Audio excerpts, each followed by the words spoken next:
Hello, my name is Dominic Fonte, your Ward 4 councilman, and today I'd like to talk about streets and alleys.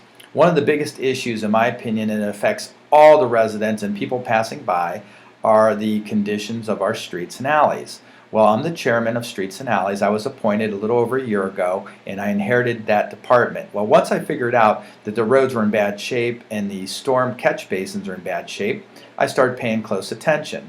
And I wanted to let you know that as I go up and down the streets, I'm always looking at those items, and I called in to the engineer to try to get it on the list. Well, this year we did 124 catch basins. So what a catch basin is where that water runs down the curb and lands into those metal grates that catch it down in the bottom and then runs to the storm sewer.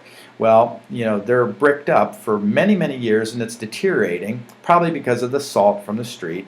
And so now they're replacing them with these big cement cast boxes that go in the ground. So you'll be seeing them around town, but we did 124 of them.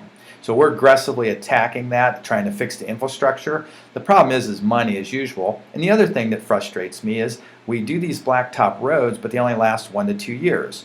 So when I figured this out, we had an engineer come in to explain to us why are these roads falling apart, because I really didn't understand why they would only last 1 to 2 years. When I Google it, it says they should last maybe 12 to 13 years.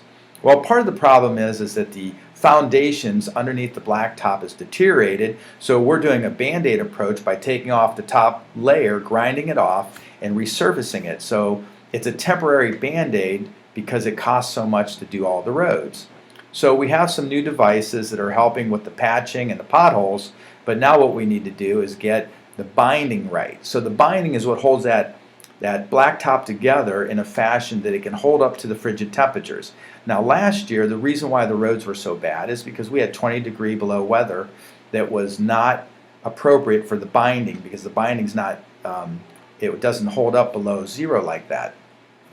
Now the more expensive bindings can do that, but it's very expensive to do. So I was thinking that what we should do in the future is maybe use more expensive binding on the main roads and cut back on the side roads that are less traveled in order to leverage our dollars. The other thing is we need more money, because these roads are going to need taken down to the base to be blacktop properly. So we're in the process of getting some grant money and doing everything we can to try to fix these roads. And as your chairman of Streets and Alleys, I'm trying to stay on top of it. If you have any questions or concerns, feel free to call or email me, and I'll be more than happy to get it on the list. Hope this video finds you well. Thank you.